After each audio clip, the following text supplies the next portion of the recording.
Rebonjour pour ceux qui étaient là ce matin. On va entamer un nouveau thème qui cette fois-ci concerne le développement d'Internet face aux libertés du logiciel, mais au-delà. Pour cette seconde plénière, j'ai le plaisir d'accueillir avec moi Richard Stallman, que tout le monde connaît et qui est à ma gauche, donc le fondateur de la Free Software Foundation. Patrice Emmanuel Schmitz, qui est expert juridique auprès de JoinUp. Je laisserai peut-être expliquer après justement ce qu'est JoinUp. Et Philippe Laurent, qui est chercheur au CRID et qui est aussi avocat MVVP. Voilà pour la présentation très rapide des intervenants. Le sujet, je vais finalement donner directement la parole à Richard et on essaiera d'avoir le maximum de temps pour les échanges à la fin. Pour que vous puissiez aussi contribuer à cette discussion. Richard. J'ai oublié l'horloge. Est-ce que je regarde pour regarder? Et jusqu'à quelle heure est-ce que je pars? Jusqu'à 15 heures? J'ai jusqu'à 15 heures? Maximum, oui. D'accord. Il y a 20 ans, avec le micro? Oui, c'est mieux. Ça.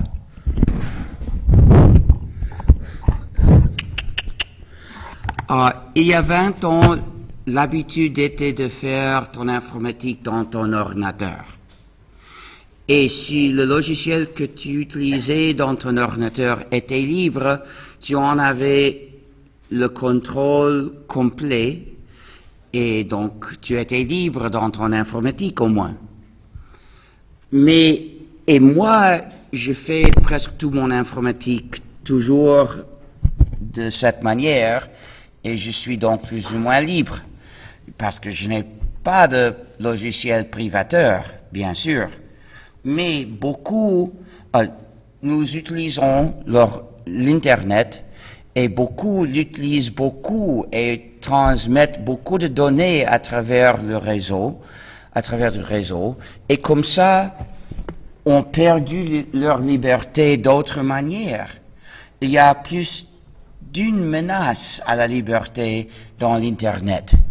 Donc, je commence par résumer la question du logiciel libre. Je peux présenter le logiciel libre en 3 mots. Liberté, égalité, fraternité. Liberté parce que l'utilisateur est libre dans l'utilisation de ce programme. Égalité parce qu'à travers le logiciel libre, personne n'a du pouvoir sur personne. Et fraternité parce que nous encourageons la coopération entre les utilisateurs. Spécifiquement, un programme est libre s'il respecte les 4 libertés essentielles. La liberté 0 est celle d'exécuter le programme comme tu veux pour n'importe quelle fin.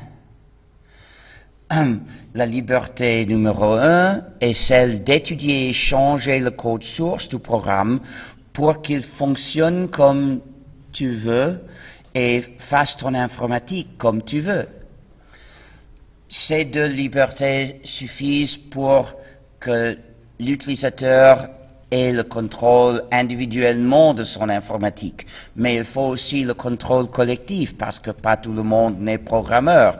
Donc il faut la liberté numéro 2 de redistribuer des copies exactes du programme aux autres quand tu veux. Et la liberté numéro 3 de distribuer des copies de tes versions modifiées aux autres quand tu veux. Est-ce qu'il y a de l'eau? Oui. De l'eau plate? Oui. Ah, merci. Donc, avec le contrôle individuel des utilisateurs et le contrôle collectif des utilisateurs, merci. Les utilisateurs ont le contrôle du programme et de l'informatique qu'ils font avec ce programme. Si tout le logiciel qui tourne dans ton ordinateur est libre, tu as le contrôle de l'informatique que ton ordinateur fasse. Mais si tu utilises aussi le réseau, tu peux perdre la liberté d'autres manières. D'abord parce que tes communications avec les autres utilisateurs passent par des ordinateurs du réseau sous le contrôle des autres. Par exemple, les fournisseurs d'accès Internet. Évidemment, chacun ne peut pas être le propriétaire de son fournisseur d'accès. Donc, même si le logiciel dans les ordinateurs du fournisseur est libre, c'est lui qui a le contrôle de l'informatique dans son ordinateur, pas toi. Donc, ce peut être un problème. Et maintenant, grâce à la directive de, comment dit-on, garder les données sur les utilisateurs, la directive européenne, les fournisseurs menacent la liberté de tout internaute. Mais aussi, si tu connectes avec un serveur, il y a aussi des menaces dans l'utilisation des serveurs. Pas toujours, ce n'est pas inévitable, il n'est pas dans la nature d'un serveur de t'abuser. Mais si le serveur t'espionne, s'il ramasse des données personnelles sur toi et les livre au Big Brother, c'est-à-dire aux États-Unis ou à la France ou à l'État belge ou n'importe quel État, c'est donc une menace à ta liberté. Beaucoup d'utilisation des serveurs est facilement évitable. Moi, je n'utilise presque aucun serveur, sauf dans le cas d'être anonyme. Je les utilise depuis les machines des autres. Quand je visite quelqu'un, je lui demande de me prêter l'utilisation de son ordinateur pour 20 minutes et je navigue. Et comme ça, les serveurs ne savent pas que c'est moi. Ils ne savent rien sur moi. Ils ne peuvent pas savoir que les navigations que je fais sont à moi. Parce que un jour je le fais ici, autre jour je le fais là, depuis deux machines différentes, utilisées principalement par deux personnes, impossible de savoir que c'est moi. Je suis sauf. Mais si tu utilises ta machine depuis ta connexion à travers de ta connexion Internet, qu'est-ce qui se passe? Ils savent que c'est toi. Mais aussi, beaucoup de services exigent des données personnelles qu'ils ne seraient pas capables de déduire, comme par exemple ton nom. Si un site web veut savoir mon nom, je ne l'utilise pas. J'ai fait une exception pour le nom de mon domaine, parce que j'ai publié que c'est à moi. Je ne le cache pas. Si tu visites stallman.org, je dis c'est à moi. Donc pourquoi le cacher du registreur des domaines? Et quand je publie un commentaire dans un site, je dis que c'est moi, mais ce n'est pas moi qui connecte au site, parce que c'est beaucoup de travail, donc j'ai demandé à quelqu'un d'autre, j'ai sollicité des bénévoles pour le faire pour moi. Donc ils mettent les commentaires et ils mettent mon nom. Je suis d'accord que le public sache que c'est moi, mais je ne connecte pas au site. Donc, j'utilise l'Internet d'une manière tordue. Et au commencement, je le faisais pour autre raison, mais peu à peu, je me suis rendu compte qu'il y a une menace à la vie privée dans l'Internet et que les choses que je faisais pour d'autres raisons étaient nécessaires pour protéger ma vie privée. Maintenant, grâce à Snowden, nous savons que faire pour regarder l'heure. Je n'ai jamais eu un téléphone portable parce que le téléphone portable dit toujours où tu es. Je ne veux pas porter telle chose. De toute manière, comment protéger la vie privée dans l'Internet? Évidemment, faire ce que je fais est très incommode, mais il y a une autre ressource pour faire plus ou moins la même chose, c'est-à-dire communiquer au site à travers Tor. Tor cache l'origine des visites au site. Donc, tu peux naviguer depuis ton ordinateur de manière que le site ne sache pas d'où tu viens et que le fournisseur d'accès ne sache pas où tu visites. Et ça protège donc ta vie privée. Mais il y a d'autres précautions à faire pour que les sites ne t'identifient d'autres manières. D'abord, il faut ne pas t'identifier. Il faut ne pas leur donner ton nom. Il faut prendre soin avec les cookies pour éviter que les sites t'identifient ensemble à travers de ta machine. Beaucoup de sites donnent de l'information sur toi aux autres entreprises. Même quand tu visites la page principale, le site informe d'autres sites que tu es venu. Par exemple, si la page contient un bouton like de Facebook, Facebook sait que ta machine a visité cette page parce que l'image de ce bouton vient d'un serveur de Facebook et Facebook sait où il a envoyé l'image. Donc, il a identifié ta machine. Il sait aussi pour quelle page il t'a envoyé ce bouton, cette image. Parce que quand ton navigateur demande une copie de l'image, il dit c'est pour cette page-ci.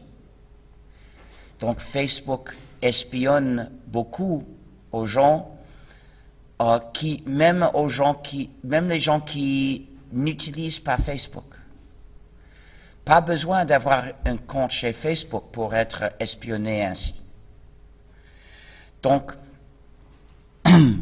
je crois que l'utilisation d'Internet, comme il se fait usuellement aujourd'hui, est injuste et un système d'espionnage qu'il faut rejeter.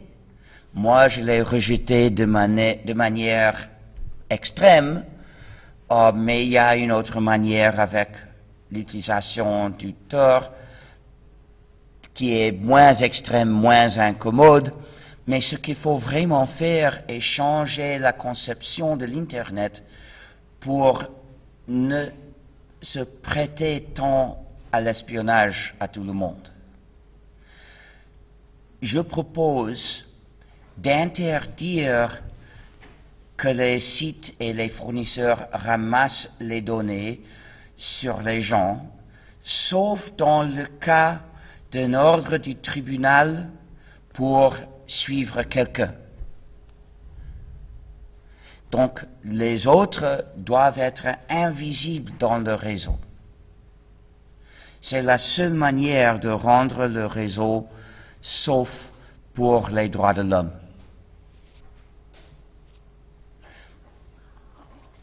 Mais le même principe doit s'appliquer aux autres systèmes de surveillance. Par exemple, En Angleterre, ils ont mis beaucoup d'appareils photographiques sur les rues pour reconnaître les matriculés des voitures, de toutes les voitures, et dans toutes les rues, pour pouvoir suivre les mouvements de toutes les voitures. Ils créent des dossiers complets sur chaque voiture, mais aussi ils suivent les mouvements de chaque voiture en temps réel. Un système énorme d'espionnage à tout le monde. Mais si un tel système était limité par uniquement reconnaître les matriculés ordonnés individuellement par des tribunaux, il serait acceptable et peut-être utile pour chercher des délinquants.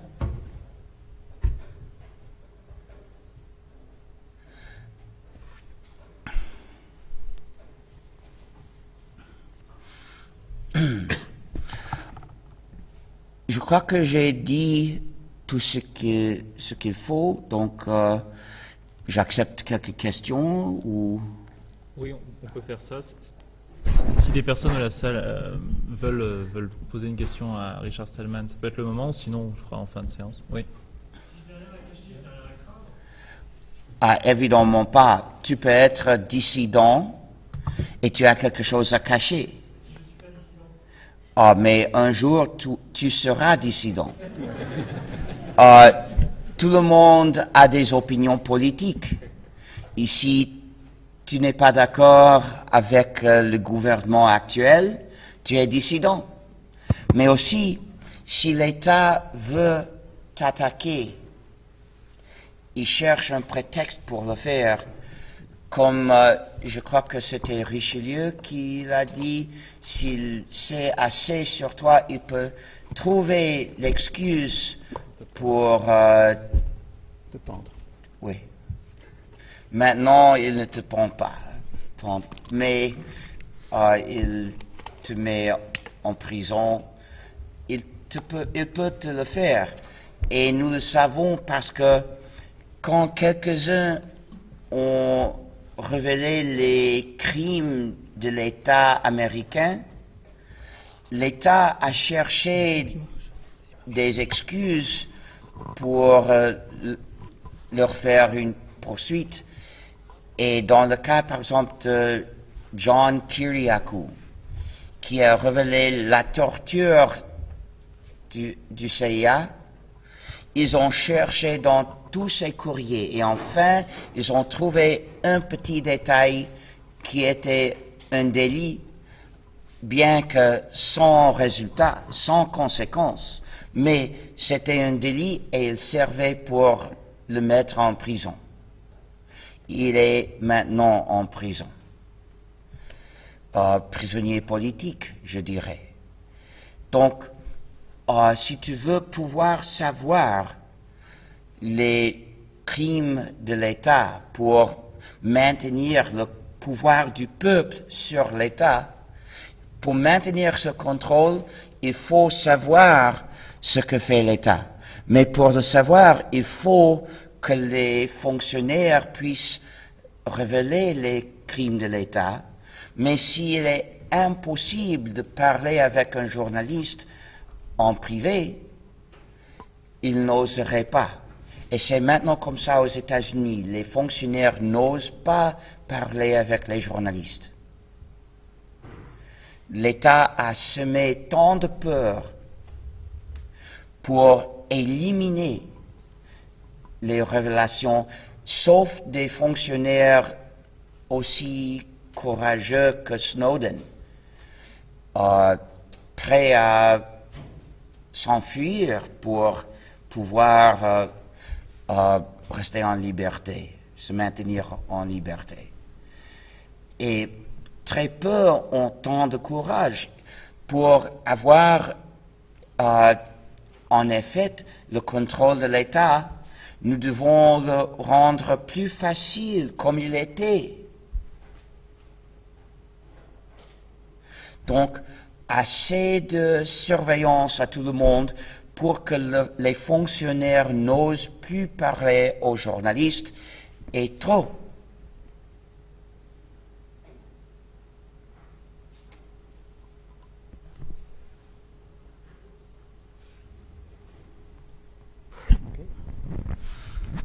D'autres questions? Oui, Philippe Laurent.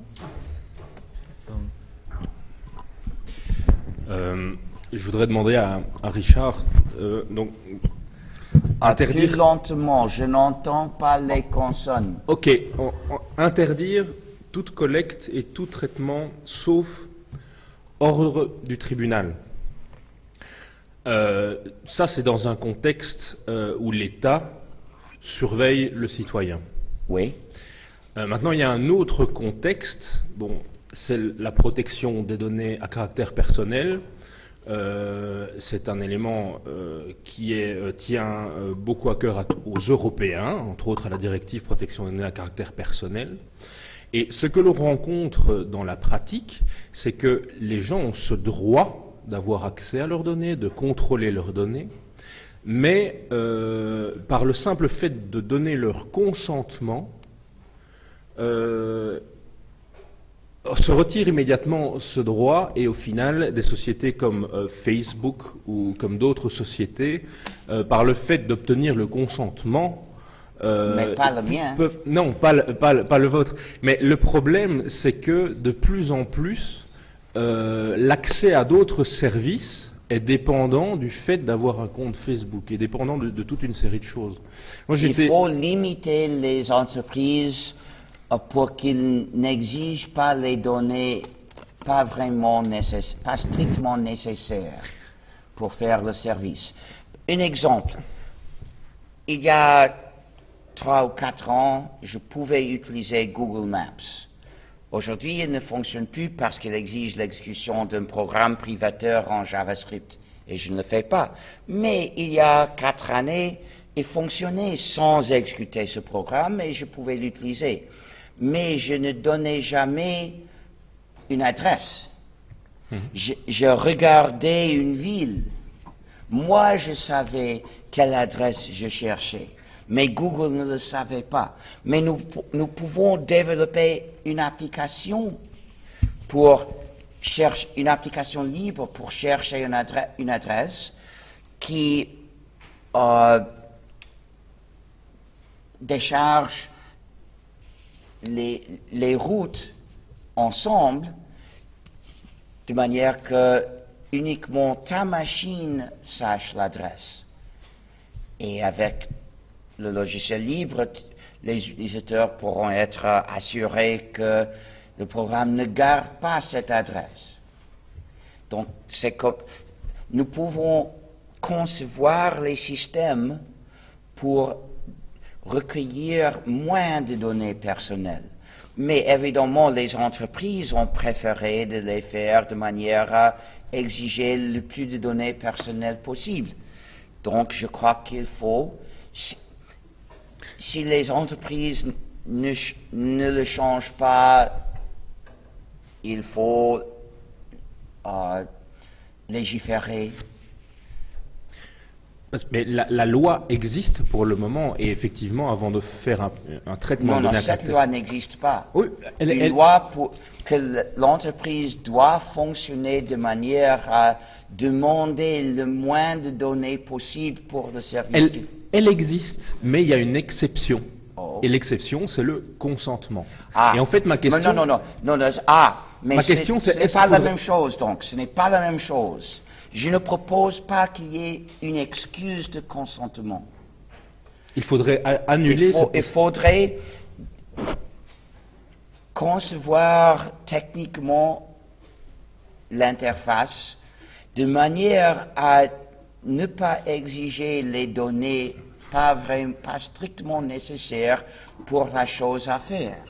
D'accord. Donc, s'il s'agit de vous montrer une route, il doit être fait de manière à minimiser les données que le serveur doit savoir. Et de ne pas se servir de l'excuse que la personne a donné son Évidemment. consentement pour donner Évidemment. C'est un gros débat sur Mais il y aura des services qui aient besoin de connaître votre nom.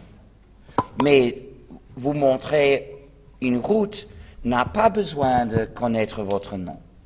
Aussi, il faut un système anonyme de paiement sur Internet pour que les sites puissent vendre l'accès aux pages, aux œuvres publiées, c'est-à-dire le droit de décharger une copie à l'anonymat.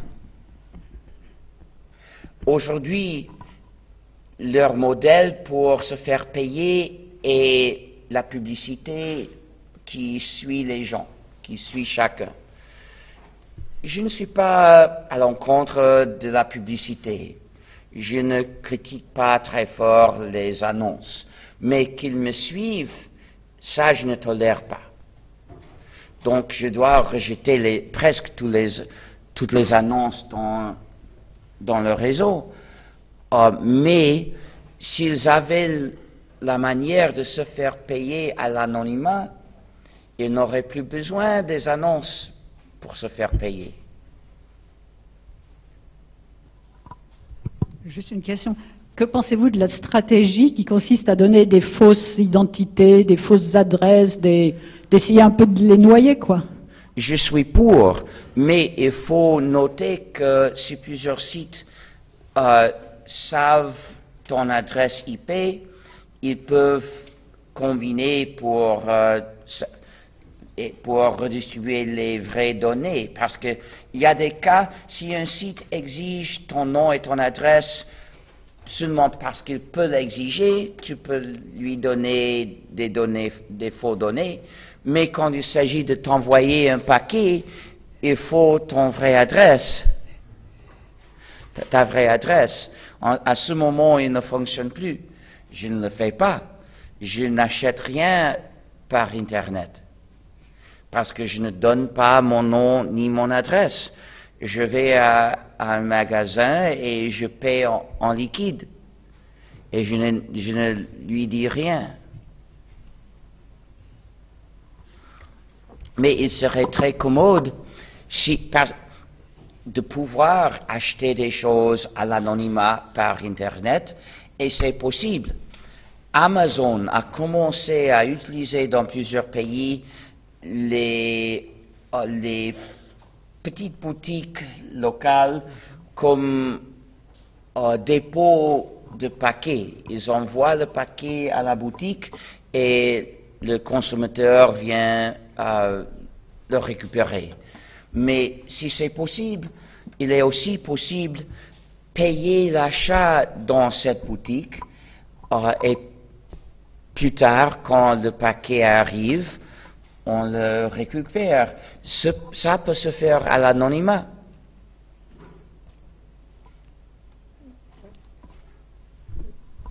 Moi, j'aurais une question. C'est que je veux parler aussi de l'obligation de certaines entreprises. Je n'entends pas les consonnes. Je veux parler du cas de certaines entreprises qui demandent à ce que l'on ait Facebook pour pouvoir être embauché par eux. Il faut leur dire non, je n'utilise pas Facebook ni vous. Et ça se multiplie. De plus, ils vont jusqu'à vouloir que je me connecte devant eux à un compte de... Je n'entends pas. Certaines entreprises, lors d'entretien, demandent à ce que le candidat se connecte devant eux à leur compte de réseaux sociaux. Oh, des entreprises qui veulent engager quelqu'un? Oui, c'est ça. Ah, évidemment, vous ne voulez pas travailler pour eux. Évidemment, mais non. ce doit être illégal, je suppose. Eh bien, Mais la liberté, parfois, exige des sacrifices. Ouais. Moi, je rejetterais de travailler pour eux. Moi aussi.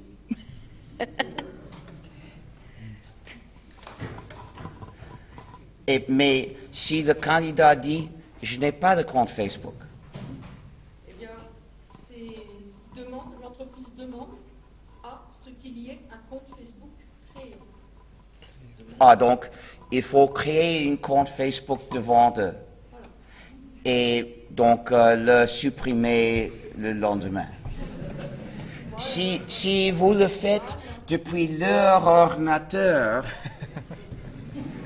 donc Facebook ne saura rien de vous, sauf les données que l'entreprise exige que vous mettiez devant eux. Donc, c'est peut-être une solution. Si les données que l'entreprise veut savoir sont des données acceptables à demander, vous pouvez entrer ces données devant eux en Facebook. Si il y a des données que vous ne voudriez pas mettre, évidemment, mais peut-être cette entreprise n'a pas le droit de les demander. Donc, l'entreprise ne peut pas demander que vous mettiez ces données. Et puis, à avoir le résultat, tu vas à la bibliothèque publique pour supprimer ce compte Facebook qui n'aura rien surveillé de ton informatique normale. C'est peut-être une solution. Évidemment, la vraie solution est d'interdire cette pratique. De toute façon, moi je dis non, je dis que je n'ai pas envie. Je leur réponds que j'en ai pas envie, que ce n'est pas une obligation, ça n'a rien à voir avec ce qu'il est demandé professionnellement. Oui. Je leur réponds. C'est aussi une bonne réponse. Et si assez de gens le font, nous gagnerons cette bataille. Oui, alors j'ai une autre question par rapport à ça. Pour creuser un peu plus, il y a des entreprises donc qui demandent des données Facebook et on a parlé du paiement tout à l'heure, du paiement. Or, pour payer, aujourd'hui, de plus en plus, ça se fait via le réseau bancaire ou le réseau PayPal. Donc, c'est un moyen aussi de Moi, pister. je n'utiliserai pas PayPal parce que je ne m'identifie dans le réseau. Tout à fait. Mais le problème qui arrive maintenant de plus en plus, c'est que les banques donnent de moins en moins la possibilité de retirer de l'argent liquide. Parce qu'il y a une volonté pour le système bancaire de rendre les paiements électroniques de plus en plus présents, de façon justement peut-être à pouvoir pister les échanges économiques entre les personnes. Est-ce qu'il y a des banques qui refusent de donner aux clients leur argent? Tout à fait. Est-ce que toutes les banques françaises le font? Pas toutes, mais de plus en plus. Donc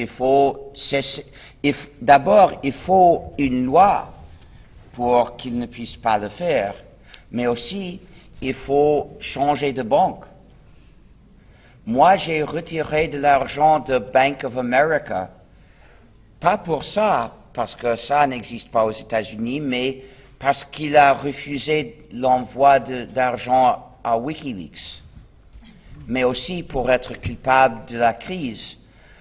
Mais beaucoup ont retiré leur argent de Bank of America et d'autres grandes banques. Le Free Software Foundation a retiré son argent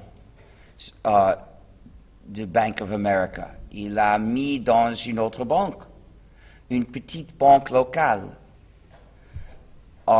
Donc, il faut d'abord transférer l'argent à une autre banque qui n'agisse pas comme ça, mais aussi il faut exiger une loi.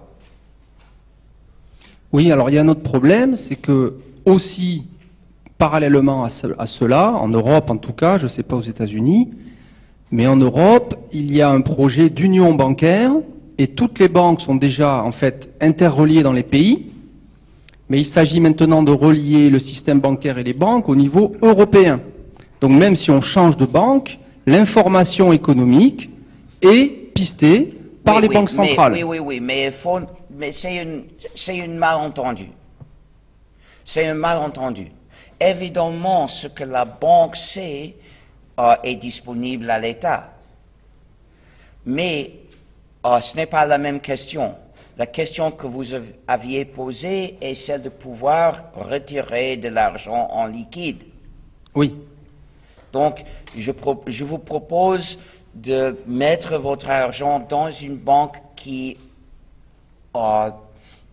offre l'option de retirer facilement de l'argent en liquide. Vous m'avez dit qu'il reste encore des banques qui le font. Donc, avec un mouvement de transférer l'argent aux banques qui le permettent, c'est une manière de résister et en même temps, c'est aussi à pressionner les banques. Parce que les banques qui ne le permettent pas perdront des, comment s'appelle-t-il? Deposits? Des clients. Et de l'argent déposé. Donc, ce n'est pas bon pour une banque. Donc, c'est une manière de pressionner, mais il faut aussi l'action politique. Ok, merci.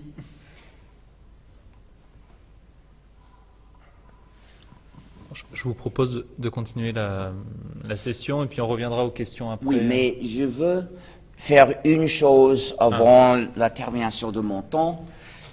Voici un petit GNU adorable que je veux vendre aux enchères pour le Free Software Foundation. Donc, Préparer l'argent. il faut avoir de l'argent, mais la session durera 1 heure de plus. Donc, vous auriez le temps de retirer de l'argent par une machine, un distributeur de billets. Donc, si vous achetez le GNU, je peux le signer pour vous.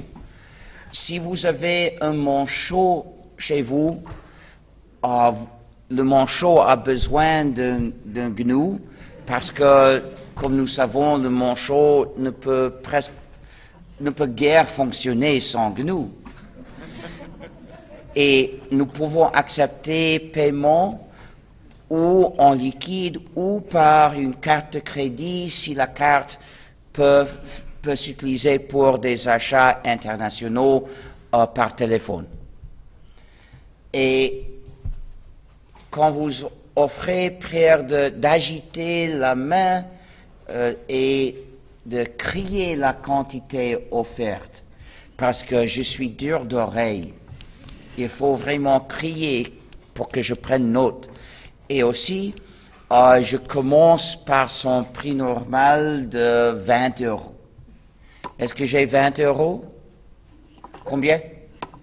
Combien? J'ai 20 €. Est-ce que j'ai 25? 25. Qui?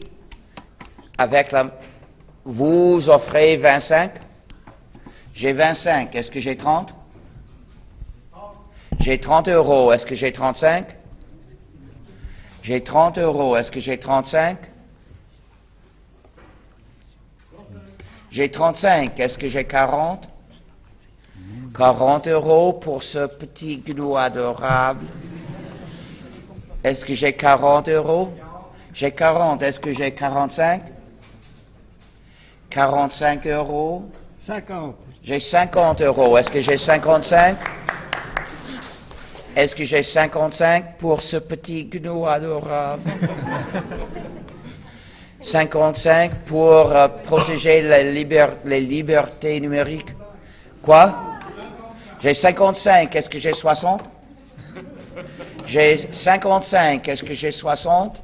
60 € pour ce petit GNU adorable. J'ai 60. Est-ce que j'ai 65? 65. J'ai 70, n'est-ce pas? Ici, c'est 70. J'ai 70. Est-ce que j'ai 75? 75 ou 75, si vous préférez. Est-ce que j'ai 75? Pour ce petit... j'ai 75. Est-ce que j'ai 80? Ici, est-ce que c'est 80? Non. 80. Mais C'est 80 80 ici. Tout le monde a compris. D'accord. Il y a quelque part en Suisse peut-être ils disent 80. Est-ce que j'ai 80? J'ai 80. Est-ce que j'ai 85? 85. Quelqu'un pour ce petit gnou adorable? Là-bas. J'ai 85. Est-ce que j'ai 90? Est-ce que j'ai 90? Ou 90? Est-ce que j'ai 90 ou 90 ou plus? J'ai 100 euros. J'ai 100 euros. Est-ce que j'ai 110? Je veux accélérer pour économiser notre temps. J'ai 110. Est-ce que j'ai 120? J'ai 120. Est-ce que j'ai 130? J'ai 120. Est-ce que j'ai 130? 130 pour ce petit gnou très adorable pour défendre les libertés numériques. Est-ce que j'ai 130? Dernière opportunité. J'ai 130. Est-ce que j'ai 140? 140 pour ce petit gnou adorable. 140. Ah non, je veux aller un peu plus vite pour ne pas utiliser tant de temps. Est-ce que j'ai 140? 140, quelqu'un pour ce petit gnou adorable. 140 pour protéger les libertés numériques. Dernière opportunité. Dernière opportunité. J'ai 140. Est-ce que j'ai 150? J'ai 150. Est-ce que j'ai 160?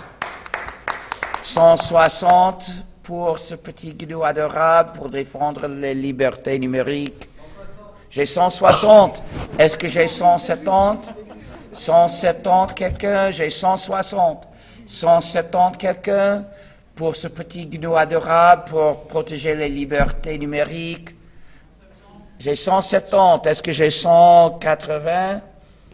180 quelqu'un pour ce petit gnou adorable, énormément adorable. 180 pour protéger les libertés numériques. 180 ou plus. Dernière opportunité. Dernière opportunité. J'ai 200. J'ai 200.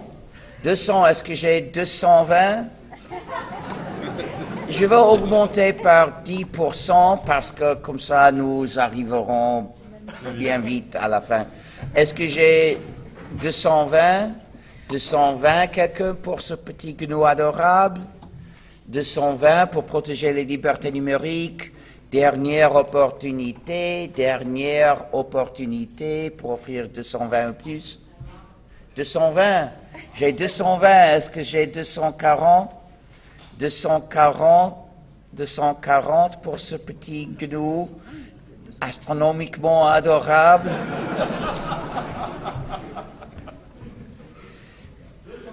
J'ai 240. Est-ce que j'ai 260? 260 pour ce petit gnou adorable. 260 pour protéger les libertés numériques. 260 ou plus. Dernière opportunité pour offrir 260 ou plus. Dernière opportunité. 1, 2, 3. Vendu pour 240. Venez acheter, s'il vous plaît. D'accord, ça peut attendre, donc nous continuons. Parfait. On va revenir sur le fil de la session. Et je donne pour cela. Alors. Une petite chose avec les 3 minutes qui me restent. Je vous conseille de rejeter l'expression cloud computing ou dans le nuage. Si vous avez un nuage dans le cerveau, il est très difficile de comprendre les les utilisations diverses de l'Internet, parce que cette expression s'applique à plusieurs manières d'utiliser l'Internet qui posent des problèmes distincts. Et l'expression cloud mélange tout dans un nuage conceptuel. Et à cet égard, donc je vais passer la parole à Patrice Emmanuel Schmitt, qui pourra intervenir sur cette notion notamment de nuage, de cloud, tel qu'envisagé par la Commission européenne dans les travaux à l'échelle européenne. Merci Benjamin. C'est toujours difficile de parler après quelqu'un comme Richard Stallman, qui a dit tant de choses admirables. Je vais parler en tant qu'expert juridique. Je suis également conseiller juridique de JoinUp, qui est le site de la Commission sur le partage des logiciels. Mais évidemment, je m'exprime ici en nom personnel et pas au nom ni de la Commission dont je ne suis pas membre, ni même du site JoinUp. Alors je vais parler, comme c'était le thème de cloud computing, tout en sachant que c'est un mot spécialement flou et qui reflète plusieurs réalités. Donc d'abord, effectivement, quand on parle de cloud computing, il faut savoir qu'il y a plusieurs modèles de déploiement, plusieurs modèles de services et plusieurs rôles possibles. Dans les modèles de déploiement, on peut avoir des clouds privés. Donc, vous êtes une entreprise, vous vous adressez à quelqu'un de confiance et vous avez un contrat avec cette personne qui va prendre en charge votre informatique à vous tout seul. C'est le cloud privé. Dans certains cas, on a des clouds partagés entre une communauté qui, en général, a plus ou moins les mêmes besoins. Par exemple, un groupe bancaire ou de banques pourrait s'adresser à un fournisseur qui offre certaines garanties spécifiques. Et puis, il y a le cloud public qui est ouvert à tout le monde. C'est le cloud de type Facebook ou de type Google, où le même service est offert à tout le monde et en général, on ne peut pas discuter les conditions. C'est à prendre ou à laisser. Puis vous avez dans certaines entreprises, particulièrement, des systèmes hybrides mélangés où on va prendre des fonctionnalités à gauche et à droite tout en les combinant avec l'informatique locale. Bien, ça c'est pour les modèles de déploiement. Vous avez également des modèles de services. Il y en a 3. C'est soit l'infrastructure, donc le matériel, on réserve une puissance de calcul, on réserve du stockage, soit une plateforme dont on va se servir pour distribuer des applications, soit les applications elles-mêmes, ce qu'on appelle le software as a service, qui est le plus connu évidemment, où l'utilisateur va interagir à distance avec une application logicielle. Et les 3 systèmes peuvent naturellement se combiner. Quand vous utilisez une solution ou un software comme un service, naturellement, il y a aussi derrière une plateforme et il y a aussi derrière une infrastructure. Quant au rôle, juridiquement, j'en vois en tout cas 3 principaux. Il y a souvent le sujet des données, c'est-à-dire vous, la personne.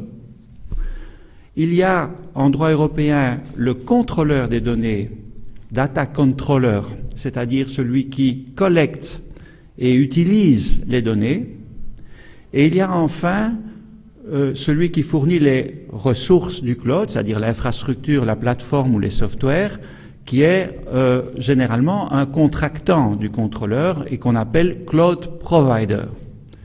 Le problème, c'est que souvent, c'est la même entreprise qui joue le rôle de data controller et de cloud provider. Quand vous avez un compte sur Google Mail, par exemple, c'est Google qui est à la fois le cloud user, donc le contrôleur du cloud, et qui était aussi le provider du cloud. Donc vous êtes tout seul face à Google. Voilà, donc là j'ai défini un petit peu, si vous voulez, les notions qui font qu'évidemment, quand on parle de cloud, il faut savoir de quel cloud on parle. Alors pourquoi le cloud? bon, il faut bien reconnaître qu'il y a des arguments. C'est pas par hasard qu'on parle de cloud computing. Il y a d'abord des économies importantes en termes d'investissement pour une entreprise. Parce qu'en fait, elle va reporter l'investissement en capital, qui n'est plus nécessaire, sur un investissement en frais opérationnels. Mais ces frais sont moindres. Donc les vendeurs de cloud vont toujours vous dire, vous faites des économies, et ça peut aller jusqu'à 70% d'économies. Bon. Ça permet aussi à l'entreprise qui vend des souliers ou qui vend des cannes à pêche de se concentrer sur son business. Donc elle ne doit pas mettre en place toute une informatique. Elle peut directement commencer la vente de souliers ou la vente de cannes à pêche. La mobilité est un autre argument massu, évidemment, parce que le cloud externalise les données, mais elles sont accessibles de partout. Et avec n'importe quel device, ça peut être un PC, ça peut être une tablette, ça peut être un smartphone, et vous pouvez aller en Chine, aux États-Unis, en Europe, vous avez toujours accès à vos données. Donc c'est un argument très important pour les entreprises nomades et également pour pouvoir travailler chez soi, sans devoir se déplacer. Il y a également l'argument de sécurité. Bon, on va en rediscuter de la sécurité. Il y a du pour et il y a du contre. Mais évidemment, pour quelqu'un qui s'est fait déjà voler son PC, ce qui est arrivé quand même à beaucoup d'entre nous, en tout cas, ça m'est arrivé à moi, si mes données sont sur le cloud, au moins je les retrouve. Ce qui n'est pas le cas dans d'autres cas. Donc, regardant les cas classiques de problèmes de sécurité que tout le monde peut rencontrer, le vol, les bris de disques, l'incendie, que sais-je encore, le cloud a certainement certains arguments. L'amélioration des ressources, l'organisation des ressources humaines et aussi matérielles, avec même peut-être des éléments positifs en matière d'énergie. On pourrait économiser de l'énergie avec le cloud. Et puis, chose importante au niveau européen, le cloud est présenté comme un moyen de résoudre les problèmes budgétaires de nos gouvernements. Alors, on a entendu les responsables, notamment de la Commission européenne, je cite ici Ken Ducatel, qui est le chef d'unité cloud à la DG Connect, disant « Les gouvernements pourraient sauver jusque 90% de leurs coûts informatiques. » Quand on entend ça, il y a les yeux qui s'élargissent. Ou alors, on a entendu qu'une étude venait de dire que le gouvernement norvégien pouvait chaque année sauver 825 millions d'euros en faisant appel au cloud. Et ça a été dit lors d'un séminaire, ça a été dit lors d'un séminaire du 24 avril 2013. Alors évidemment, la Norvège, c'est en Norvège, n'a que 5 millions d'habitants. L'Europe en a 500 millions. Donc, si vous imaginez qu'on va pouvoir, comme ça, multiplier les 825 millions par 100, vous imaginez, directement, tout le monde commence à rêver de gains absolument astronomiques, comme le GNU.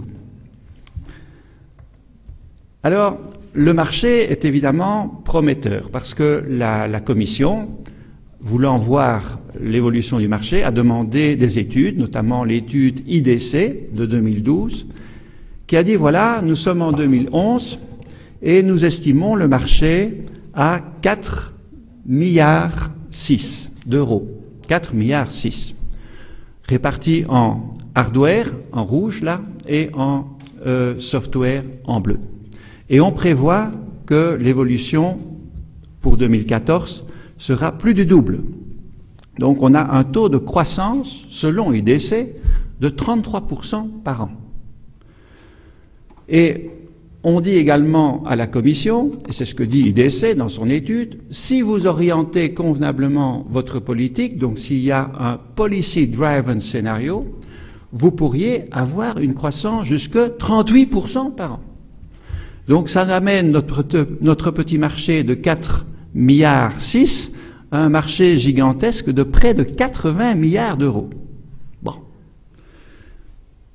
C'est le résultat de l'étude IDC. Je n'ai pas dit que c'était mon opinion. Il n'existe pas. Bon, d'accord. C'est écrit dans l'étude. C'est noir sur blanc. C'est faux. Ah oui, ça c'est une autre. Confusion. Ils mélangent tant de choses que rien qu'ils disent n'a du sens. Voilà. Bon, mais ça c'est pour le débat après. Je respecte totalement l'opinion de Richard, mais je vous ai dit ce qu'il y a dans les études lues et utilisées à la Commission. Alors, maintenant, quand on examine le cloud, il faut quand même bien se rendre compte qu'il y a des risques. Et ça, nous l'avons fait dans une petite étude qui a pas le retentissement, malheureusement, de l'étude IDC, mais qui existe aussi.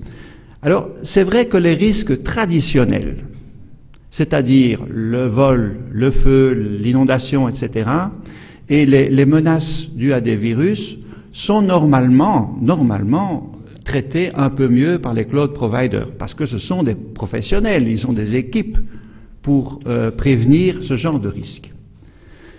Mais, d'abord, ces risques, même traditionnels, ont pris une nouvelle dimension avec le cloud. Si un PC disparaît, c'est mon PC, mais si un incident sur le cloud, ça peut toucher tout un secteur de l'économie, ça peut toucher des milliers d'utilisateurs. Donc ça, il faut en être conscient. Deux, il y a des nouveaux risques qui apparaissent avec le cloud. On a parlé de mobilité des utilisateurs. Ça, c'est bien. Tout le monde est content d'être mobile. Par contre, il y a aussi la mobilité des données. Et vos données, vous ne savez pas où elles se trouvent. Vous ne savez pas dans quel pays où elles se trouvent. Et dans ce cas, vous ne savez pas quel est le régime légal de protection, notamment, qui va être applicable à vos données. Elles peuvent se trouver aussi bien en Chine, aux États-Unis ou en Turquie. Il y a un autre risque, et on en a eu l'illustration avec le réseau PRISM et l'affaire Snowden, c'est le risque de divulgation des données à Big Brother en dehors de la voie, disons, judiciaire normale, qui est la voie contrôlée par les tribunaux. Il y a un risque de multi-tenancy, comme il y a beaucoup d'acteurs qui partagent les mêmes ressources, on pourrait imaginer facilement qu'il n'y a pas toujours une étanchéité absolue entre les différents acteurs. Il y a une perte de contrôle des utilisateurs face à l'infrastructure, à la plateforme et aux applications qui leur sont proposées. Parce que vous êtes, vous, derrière votre petit terminal ou votre smartphone, mais vous ne savez pas vérifier quelle est exactement la sécurité, les applications, les audits qui sont éventuellement faits. Donc, vous n'avez plus le contrôle. Il y a des problèmes contractuels qui sont liés souvent au fait que les conditions sont à prendre ou à laisser. Quand vous cherchez un service, vous dites « oui, j'accepte » et hop, vous êtes parti, vous avez donné le consentement. Il n'y a pas moyen de négocier avec le fournisseur de cloud dans le cas public. Et plus que ça, vous avez également la possibilité pour les fournisseurs de cloud de changer les conditions de manière unilatérale. On vous informe un jour, tiens, voilà, les conditions ont été modifiées, si vous n'êtes pas content, vous pouvez partir, mais entre-temps, vous êtes présumé accepter les nouvelles conditions. D'autres problèmes réels, le manque d'interopérabilité. Vous avez des applications locales, vous avez des applications sur le cloud, elles n'évoluent pas en même temps. Il se peut que certains standards changent et du coup, il n'y a plus d'interopérabilité. Et en plus, il y a le fameux phénomène de vendor locking. Vous pouvez, par manque de portabilité de vos données, être lié à un vendeur. Il vous dira à la fin du contrat, ah, vous ne voulez pas renouveler, ou bien j'augmente mes prix, vous pouvez partir, oui, mais vous ne récupérez pas vos données de manière utilisable. Vous pouvez vous débrouiller, mais moi, j'ai un certain standard, et c'est un standard propriétaire, et c'est à vous de vous débrouiller pour partir ailleurs. Donc, le vendor locking est également un problème sérieux. Voilà les risques auxquels on fait face. Alors, face à cela, et c'est un peu le but de ma présentation, c'est de présenter que pourrait faire l'Union européenne, ou que fait-elle. Pour le moment, elle réfléchit beaucoup. On est face à un environnement juridique qui est tout à fait mouvant. En matière de data protection, de protection des données, on a le projet d'un nouveau règlement qui va remplacer la directive 95. Et ce nouveau règlement est tout à fait débattu pour le moment, avec beaucoup de lobbying d'ailleurs. Il y a le problème de la standardisation qui est en cours de débat pour le moment en matière de cloud. Domaine des contrats. Qu'est-ce qui est un contrat faire? Est-ce qu'on peut, disons, imposer par une réglementation, par une loi, des clauses contractuelles qui vont rétablir un tout petit peu l'égalité des responsabilités entre le fournisseur de cloud et l'utilisateur?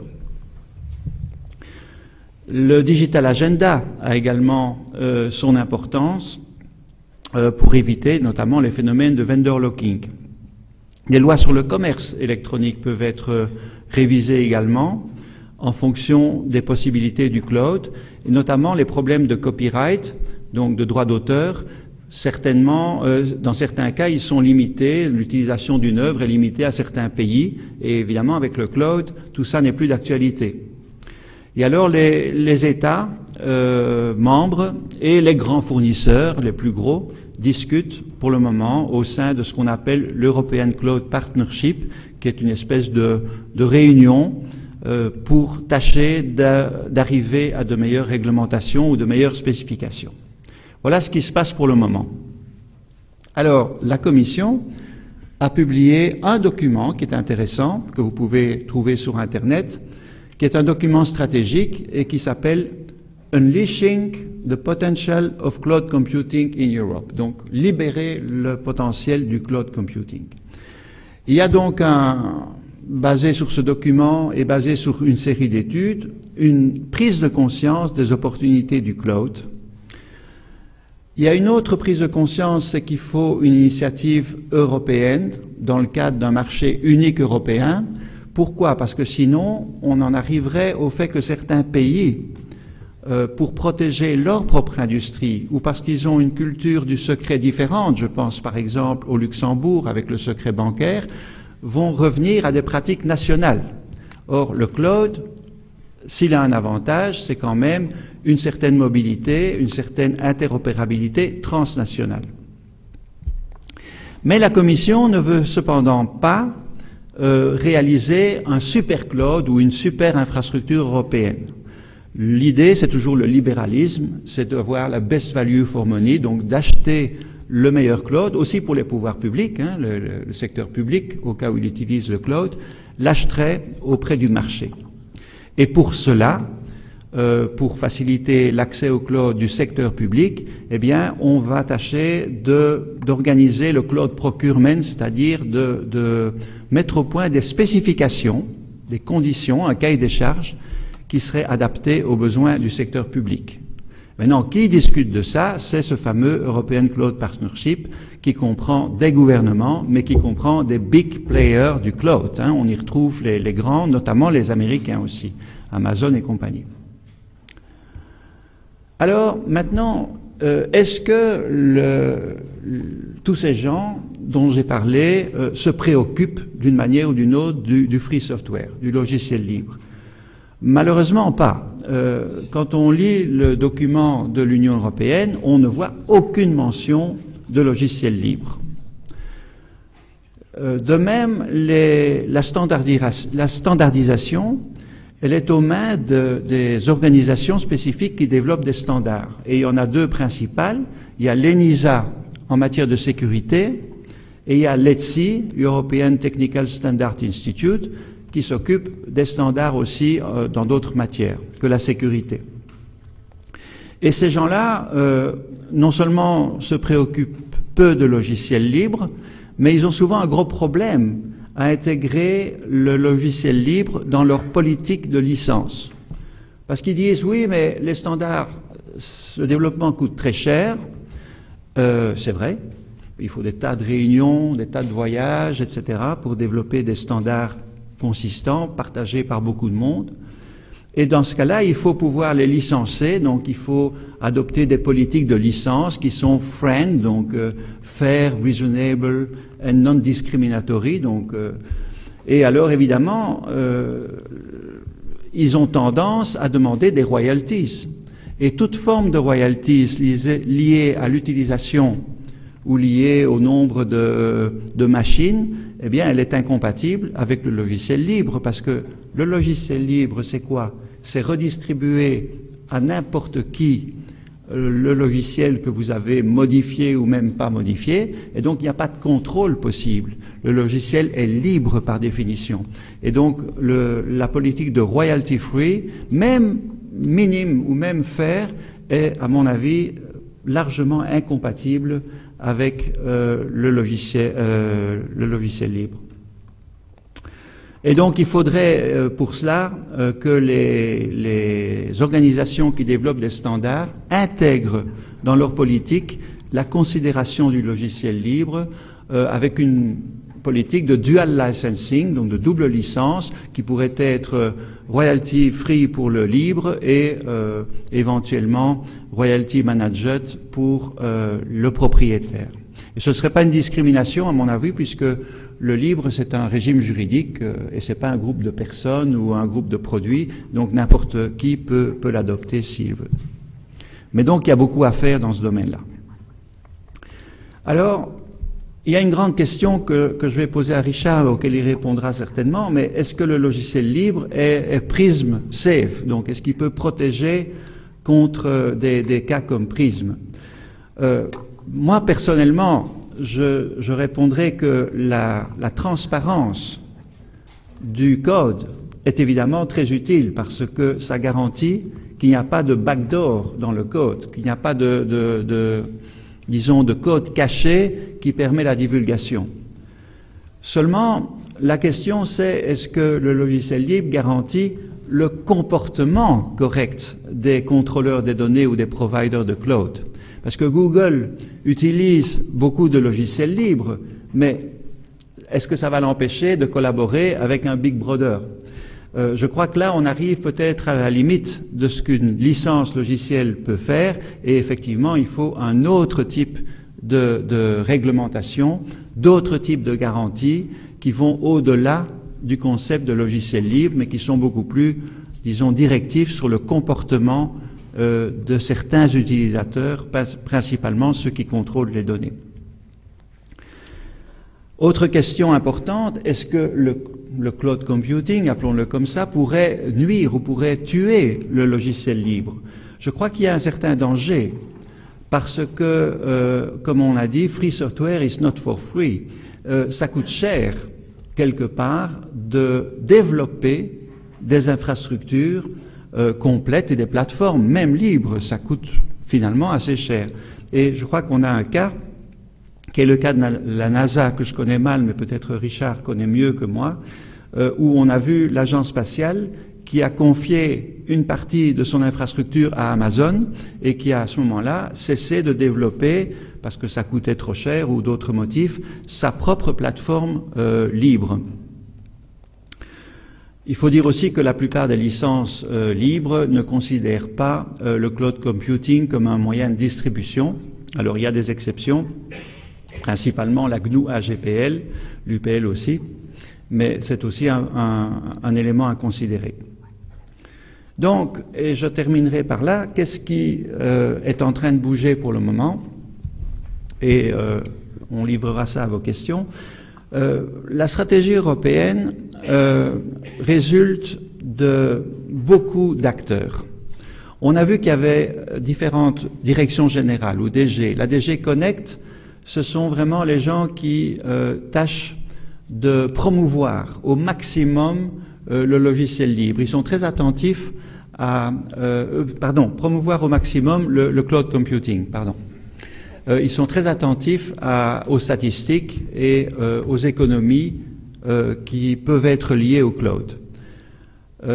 Par contre, le Digital Agenda, et en particulier Neelie Kroes, va être beaucoup plus attentif à protéger les utilisateurs du phénomène de vendor locking.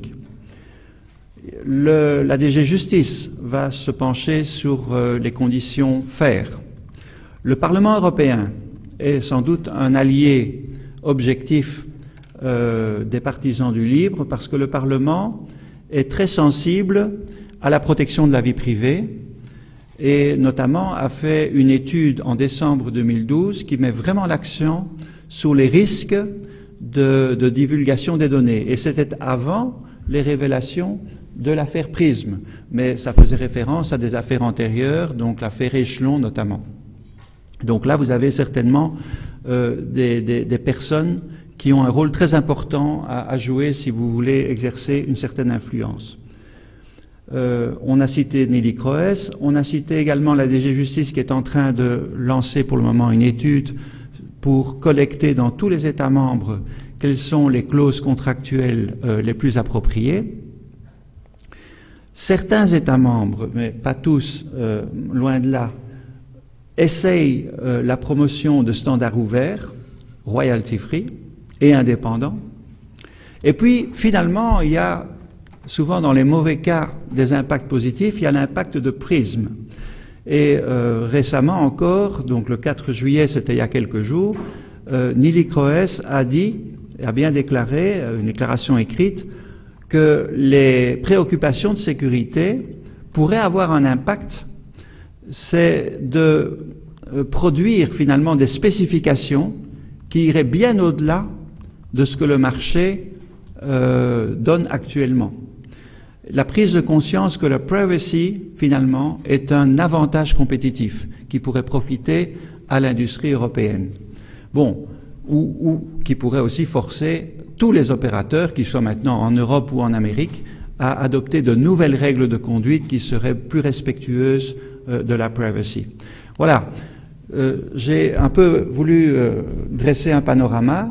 Je n'ai pas voulu exprimer une opinion personnelle, j'ai simplement voulu vous raconter ce qui se passait et ce qui était pour le moment, disons, dans le pipe, dans le tuyau. Et je suis sûr qu'il y aura des réactions de Richard et d'autres personnes.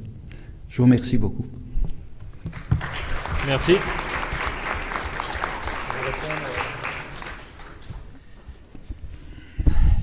Tout ce qu'il vient de dire est de la confusion pure. Il faut ne jamais dire que le cloud a quelque avantage parce que ce n'est pas vrai, c'est de la confusion. Il faut ne jamais dire que le cloud a quelques désavantages parce que ce n'est pas vrai, c'est de la confusion. C'est comme dire que l'Europe est plate ou que l'Europe est montagneuse. En vérité, la Suisse est très montagneuse et d'autres régions sont plates. Mais mélanger tout, on ne comprend rien. Les études de la Commission européenne qui ont formulé leur sujet en termes de cloud mélangent trop de choses. Et la seule manière de l'éclaircir et de séparer les choses. Et pour le faire, il faut rejeter cette expression. Si on adopte la confusion comme la base de votre pensée aussi sera de la pure confusion. Je suppose qu'il y a des choses qui ont ces avantages et ces désavantages. Mais lesquels? De quels s'agit-il? De quoi s'agit-il? Nous ne pouvons pas savoir, sauf par l'étude. Enfin, nous pourrions savoir peut-être s'il s'agit de ça. Cette phrase signifie quelque chose. Mais tout le monde n'est pas capable de le déduire parce qu'il faut en savoir déjà beaucoup pour déduire de que s'agit-il vraiment. Donc on ne peut pas rien expliquer comme ça au public, pour présenter les questions au public, pour critiquer quoi que ce soit. Il faut séparer les cas. Peut-être il s'agit de faire l'informatique de l'État dans des centres de données centralisés. Ah, ça c'est tangible, ça c'est concret, ça veut dire quelque chose. Il faut ensuite demander à qui appartiendrait ce centre de données. À l'État même, en ce cas, pourquoi pas? C'est l'informatique de l'État. Si l'État veut centraliser son informatique, c'est concret. On peut le critiquer, on peut montrer les avantages et les désavantages pratiques, parce que le sujet a du sens. Mais le confondre avec le iCloud d'Apple, ce que iCloud fait est autre chose. C'est de nier l'utilisateur de la possibilité d'avoir ses propres copies des œuvres qu'il utilise. C'est antisocial, il faut ne pas le faire.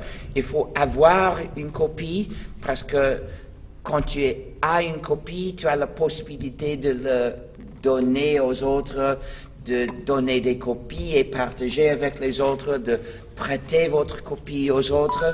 Donc, toutes les manières de coopérer avec votre communauté. Mais c'est une autre question. Les deux questions n'ont rien à voir.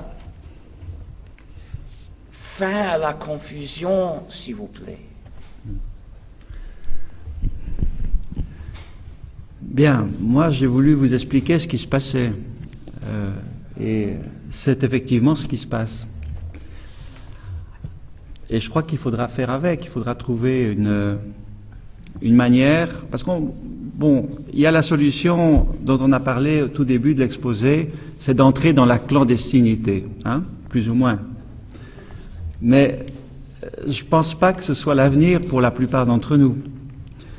On ne peut pas vivre tous autant que nous sommes en entrant dans la clandestinité. Et donc je crois que la seule solution, et c'est vrai que les solutions ne sont pas les mêmes quand il s'agit du grand cloud public, genre iTunes, d'Apple ou Gmail, et quand il s'agit... Mais ce sont des cas complètement différents. Ce sont des cas différents, tout à fait. Tout à fait. Et l'informatique au niveau des gouvernements. Mais dans tous les cas, de manière différente, se pose la question je vais utiliser encore le terme cloud computing, puisque c'était le titre de l'exposé. Mais c'est faux. Les questions qui sont posées par l'utilisation de Gmail ne sont pas les mêmes que l'utilisation des centres de données par l'informatique de l'État. Tout à fait. Il n'y a rien à voir. Bon, iCloud est autre chose qui n'a rien à voir avec Gmail. Tout à fait. Séparons les cas différents. Voilà. Mais maintenant, je pense que plutôt que d'entrer dans la clandestinité, il faudra que les citoyens, principalement les citoyens, et par le biais du Parlement européen et des organes qui sont les plus sensibles à ces questions, puissent faire adopter des réglementations adaptées à chaque cas, puisqu'il y a des cas différents. Je ne vois pas d'autre solution, ou alors entrer dans la clandestinité, mais ce n'est pas la solution que je recommanderais. Mais ça ne fait pas de sens, c'est une attaque sans logique, parce que je ne propose pas que l'État entre dans la clandestinité. C'est ce que l'État des États-Unis a fait avec sa guerre contre tout ce qui révèle leurs crimes. Mais ce n'est pas ce que je propose, ce n'est pas la question. Mais aussi, ne pas utiliser iCloud, c'est une exagération grave de dire que ne pas utiliser iCloud veut dire entrer dans la clandestinité. Moi, ce que je fais est plus ou moins entrer dans la clandestinité informatique. Et je le fais pour des bonnes raisons. Mais acheter des choses dans la boutique et payer en liquide, ce ne veut pas dire vivre une vie clandestine. N'exagérez pas. D'accord. Alors, je vois une question dans le public, on va prendre cette question, puis après on enchaînera sur la suite. Le micro est-il encore dans la salle? Oui. Juste...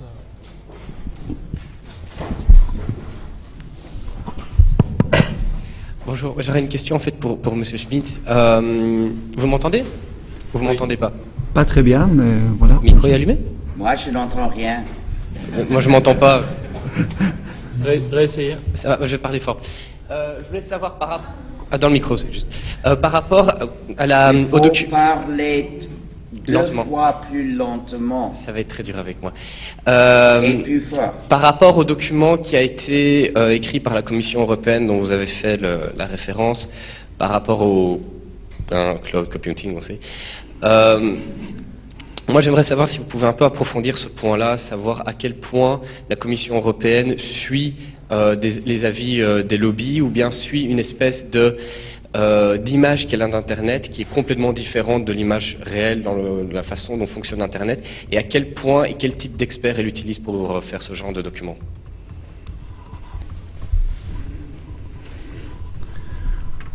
Bon, ben, d'abord, la Commission européenne, ça n'existe pas finalement. Non, mais je vais expliquer. Il y a plusieurs directions générales qui ont une politique différente, très différente. Et j'ai cité DG Connect, DG Justice, et même à l'intérieur de DG Connect, Digital Agenda, et puis également la DG Informatique, Digit, et peut-être d'autres que je connais moins. Et donc, finalement, s'il y a une action politique en matière de cloud, excusez-moi, je vais continuer à utiliser le même terme, elle va résulter de l'interaction de tous ces gens, y compris des instituts de standardisation comme ENISA et ETSI. Mais les discussions sont en cours et je dois dire, je suis absolument incapable de prédire ce qui va en sortir. Mais ce qui est vrai, c'est que ce qui s'est passé avec l'affaire Prism va sans doute avoir une influence.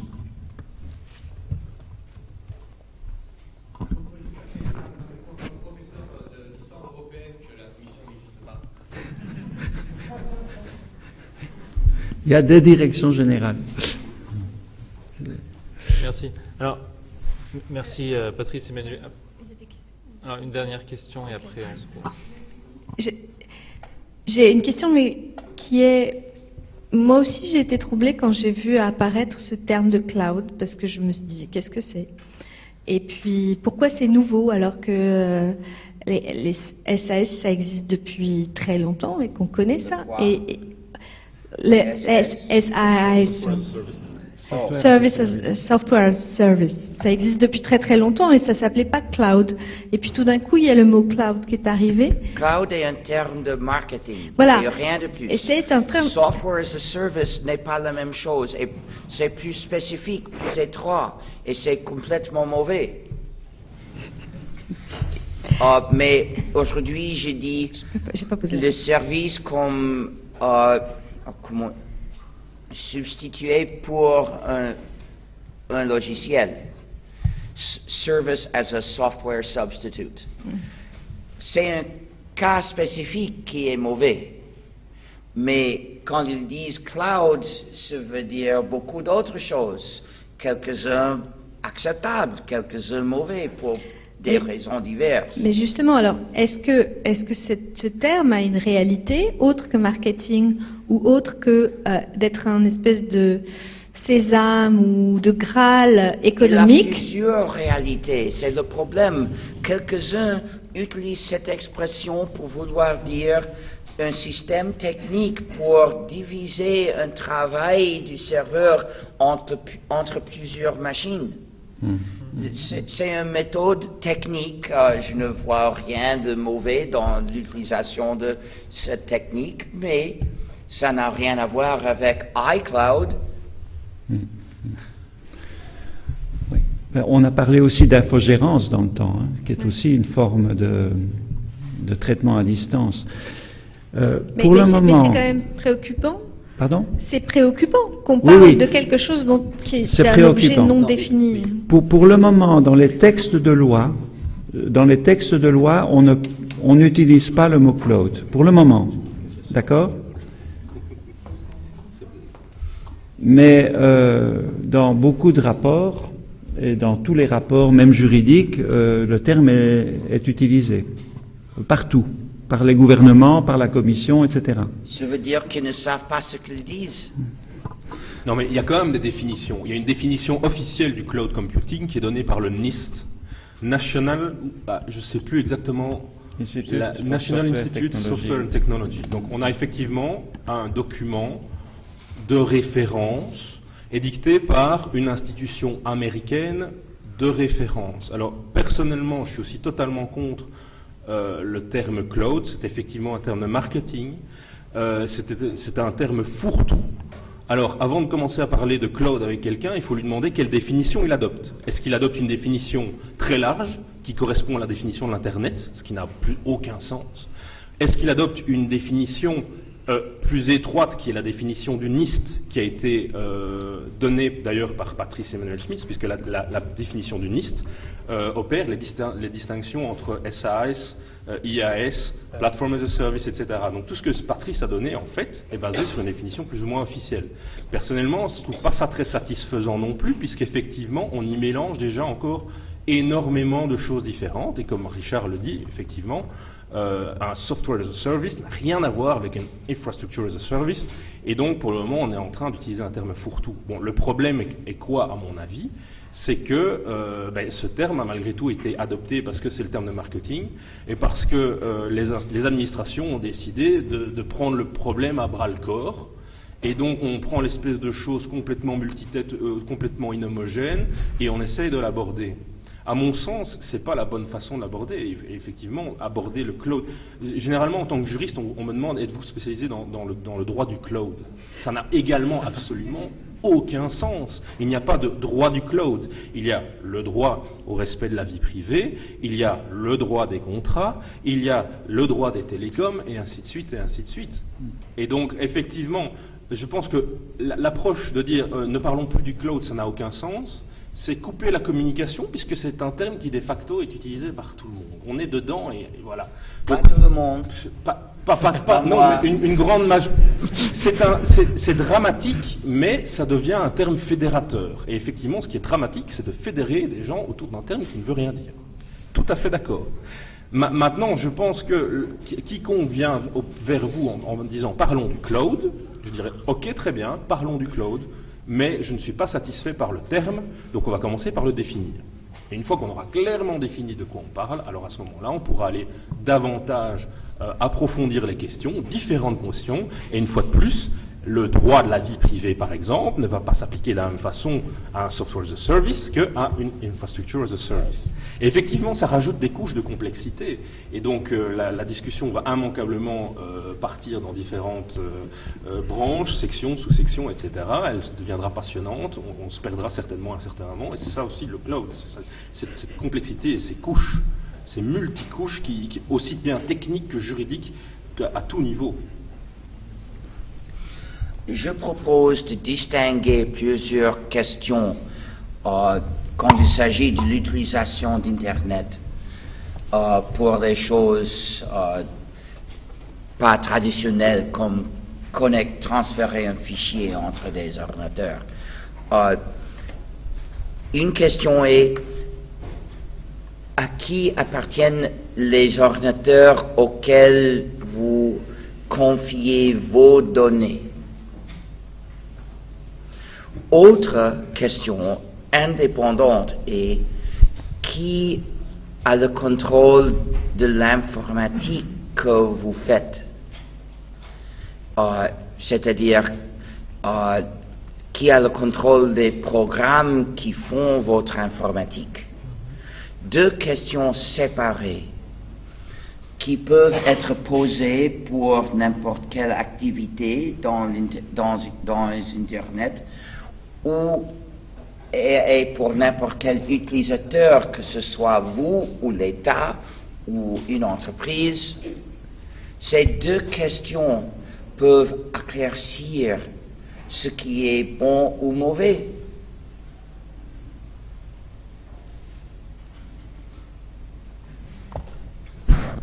Oui, très rapidement. Pour revenir sur la question qui a été posée tout à l'heure. Oui, je vais très lentement, Richard, pas de problème. Je vais faire attention.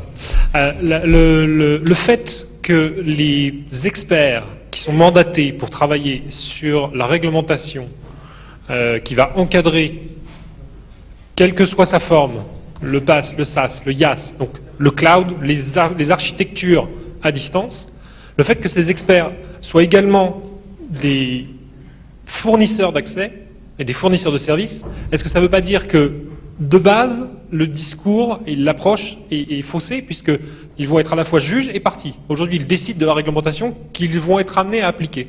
Est-ce que ça ne veut pas dire qu'on a déjà perdu? C'est une question pour moi? C'est une question collégiale. Oui.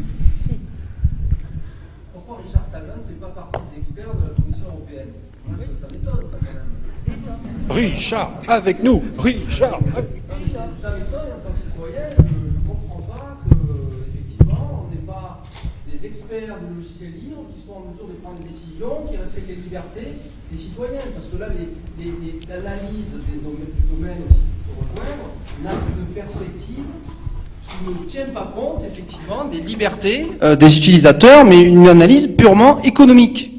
Or, l'économie, comme on le voit depuis 2008, fatalement, il y a des périodes, quand même, on se rend compte que c'est pas du tout forcément en accord avec les libertés. Donc, pourquoi Richard Stallman ne fait pas partie des experts à la Commission européenne, comme, pourquoi pas, le président de la Free Software Foundation Europe, ou des experts du logiciel libre, qui devraient peser au moins ce qui pèse sur Internet, c'est-à-dire 95% des membres d'un comité d'experts. Je suis disponible s'il le veut.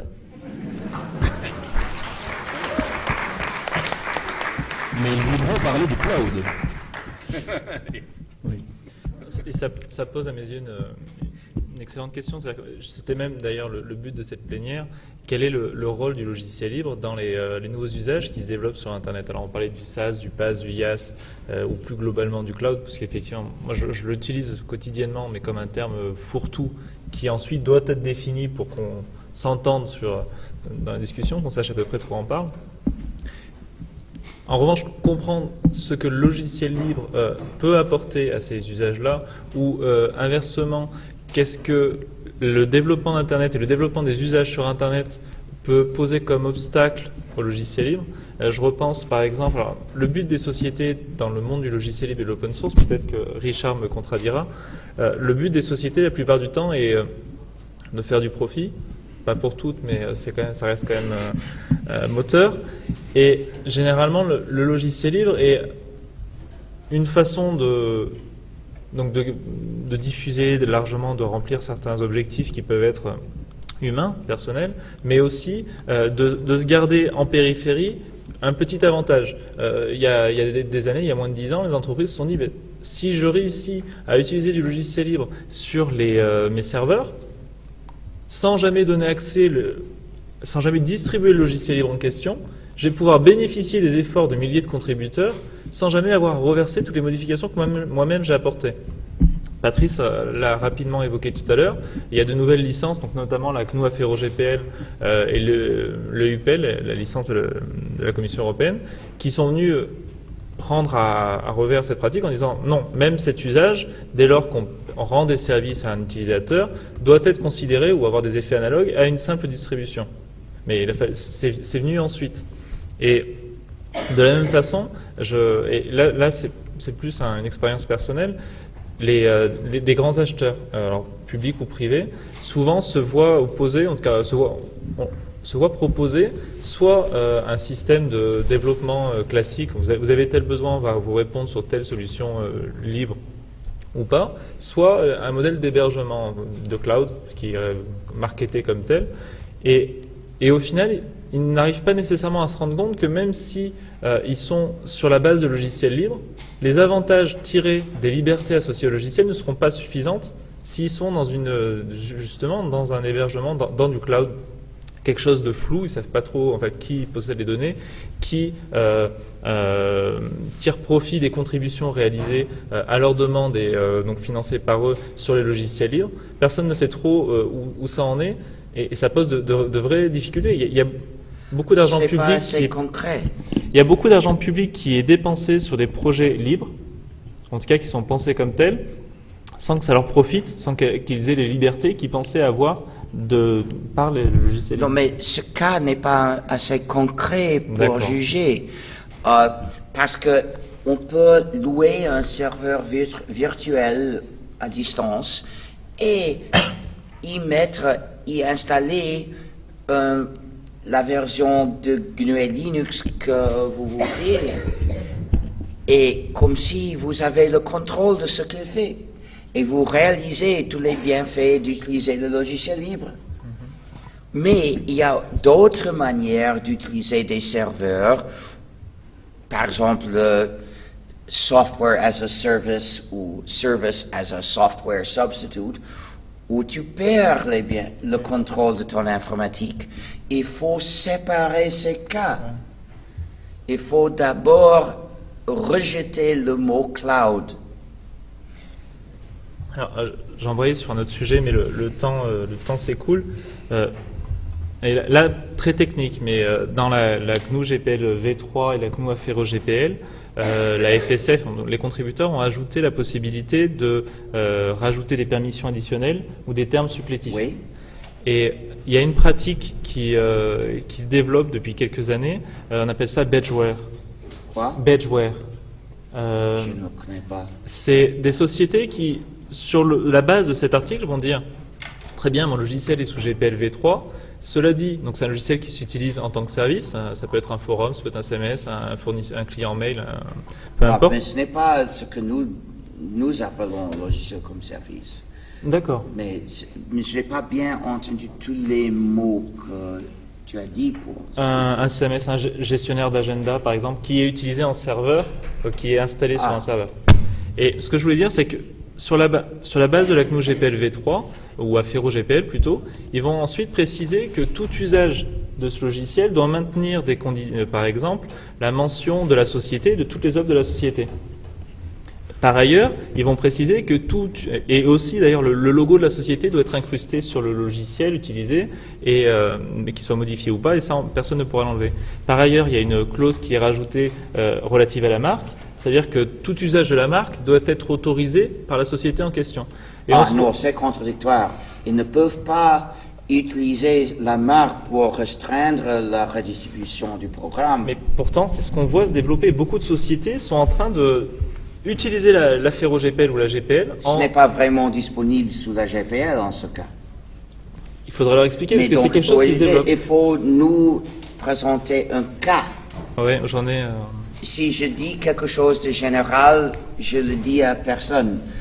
Il faut nous montrer un cas spécifique.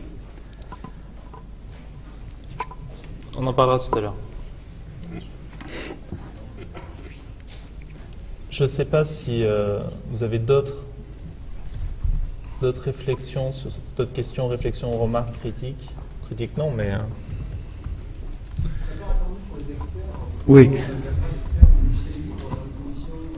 Mais, oui. Mais la réponse, c'est une question. Qu'est-ce que vous avez fait pour envoyer un expert du logiciel libre là-bas? Oui. Non, et puis aussi, il y a vraiment, c'est ce que j'essayais, en tout cas, c'est ce que j'ai dit en introduction.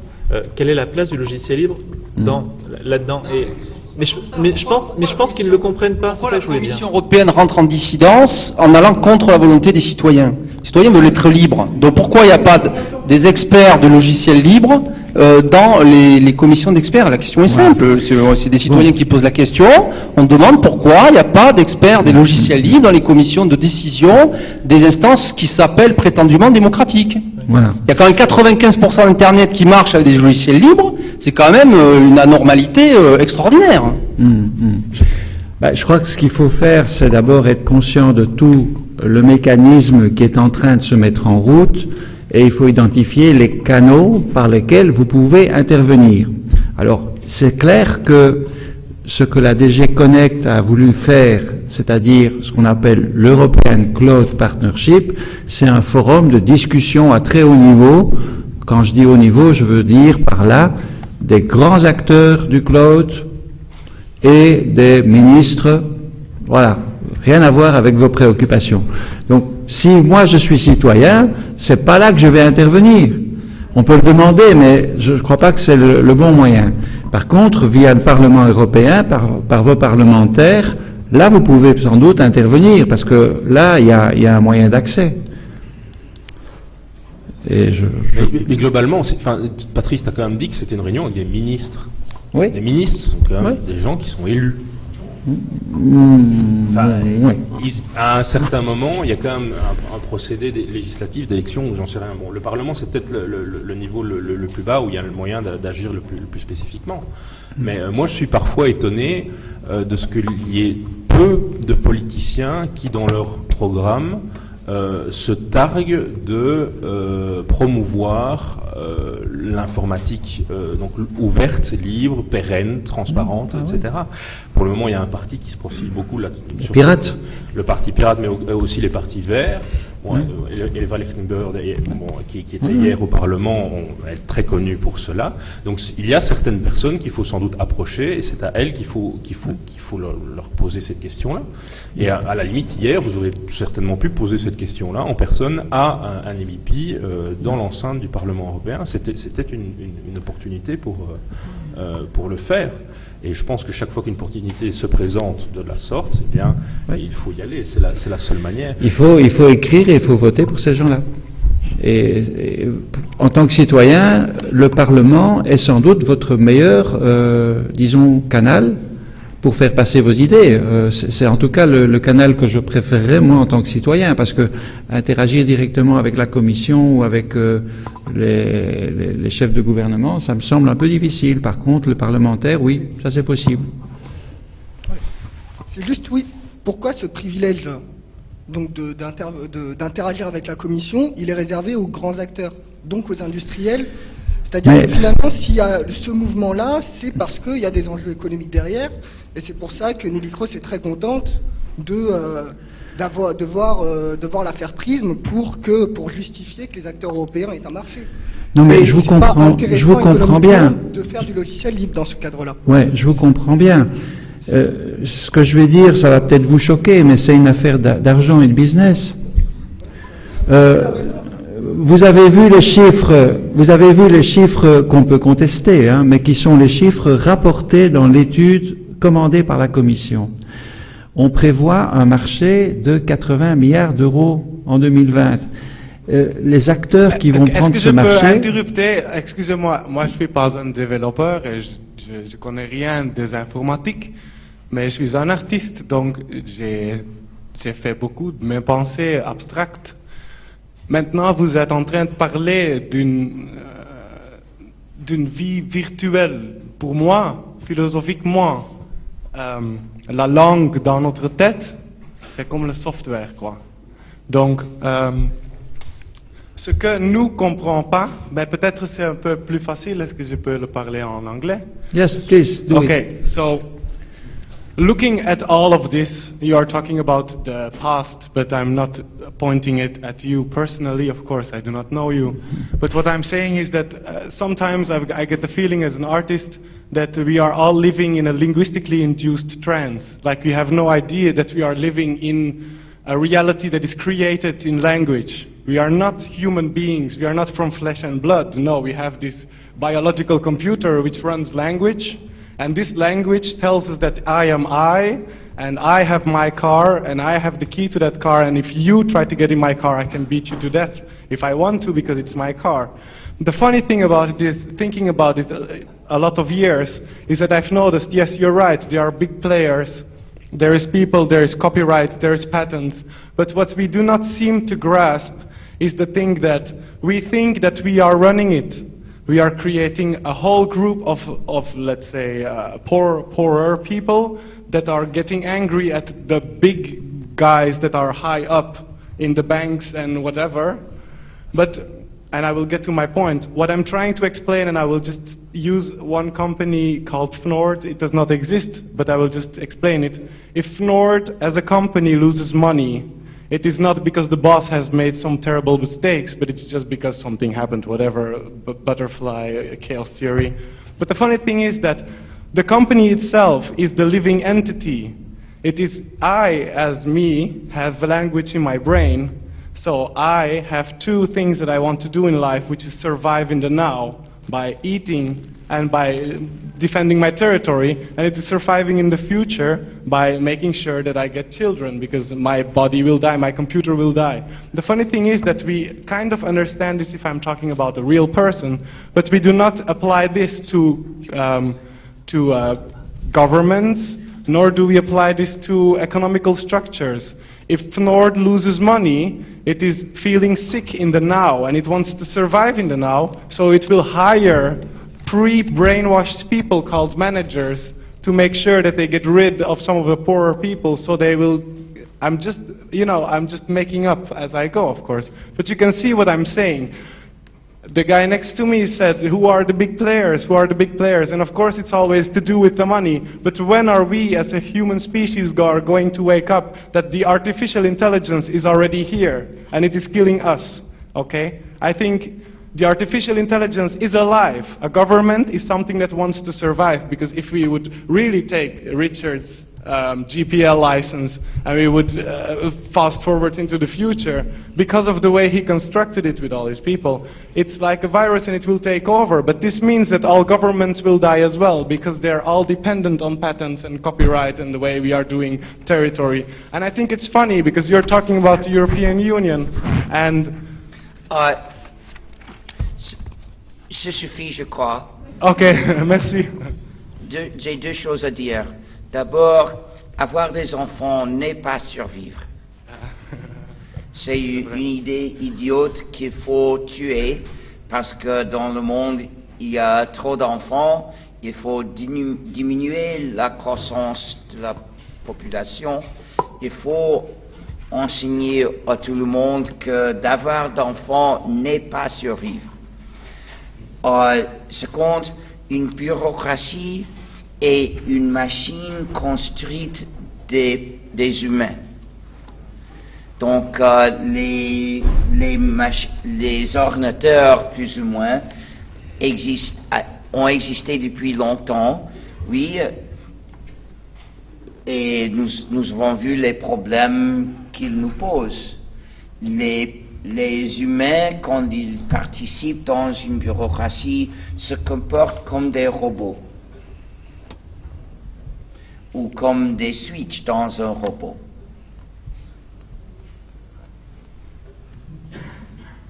Et on le réalise pas.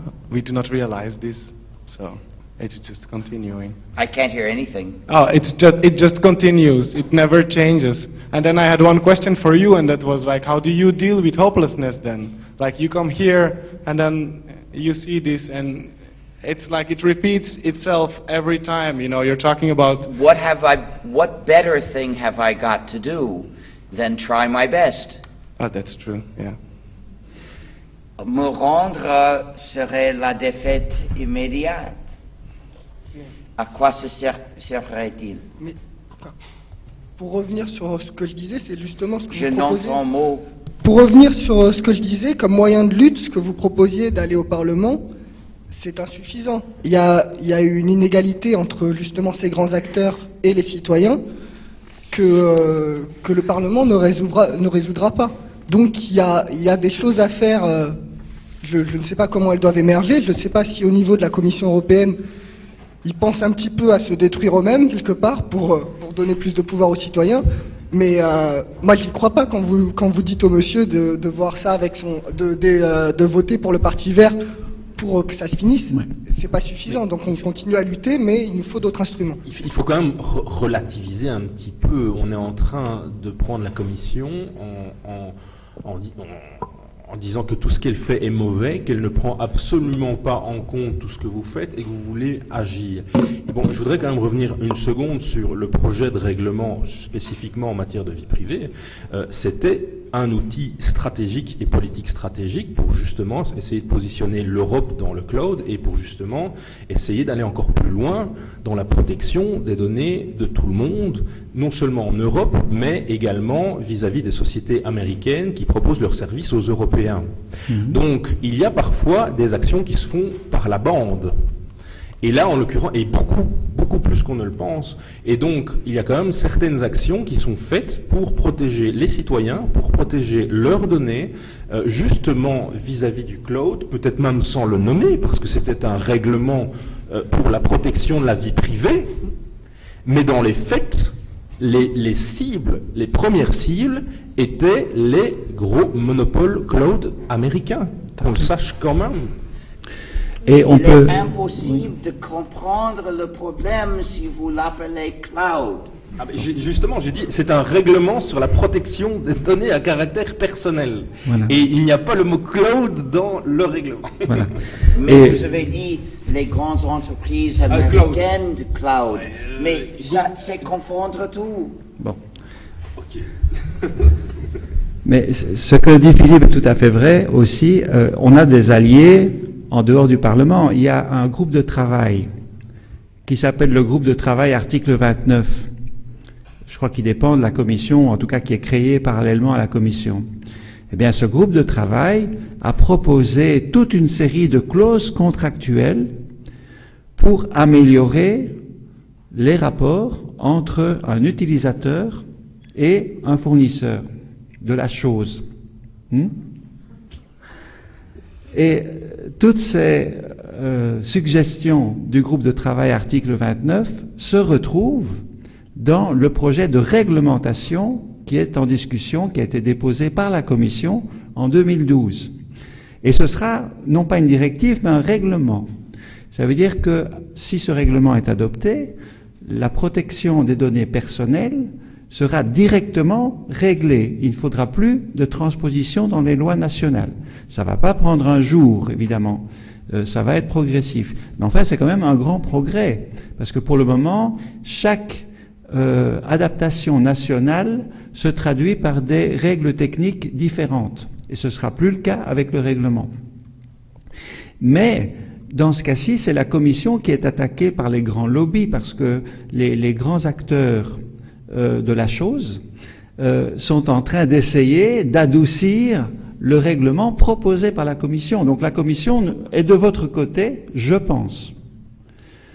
Mais pour la soutenir, encore une fois, le canal normal du citoyen, c'est de s'adresser à ses élus, quels qu'ils soient. Et tant que j'y pense, et bon, je passe un peu du coq à l'âne, je reviens sur la question de madame, qui concernait Facebook. Alors, cloud, pas cloud, à la limite, on s'en fout, ça s'appelle Facebook.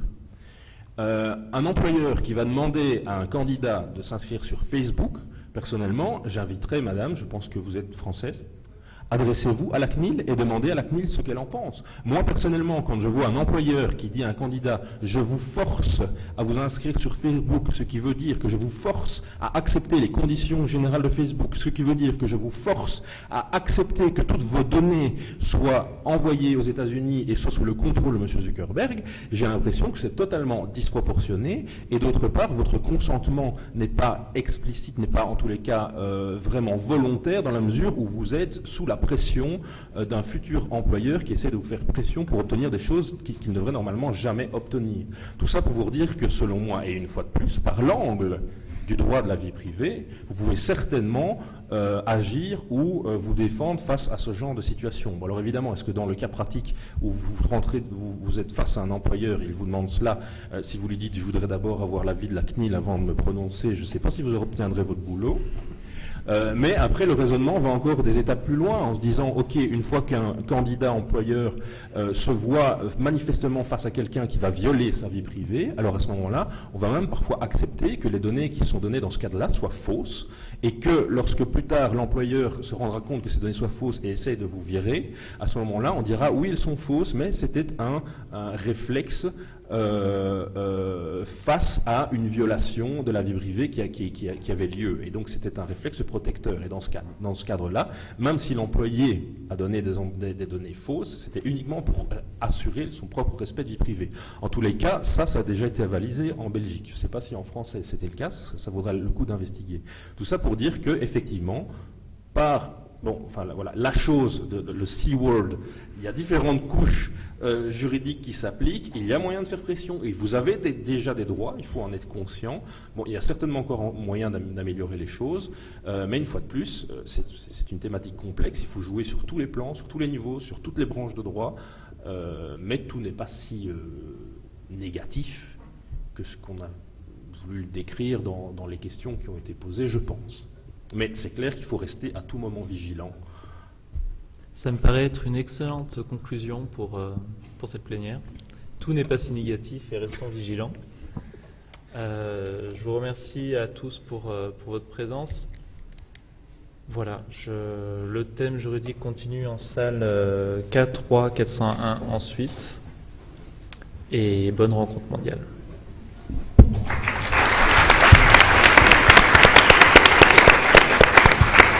Merci.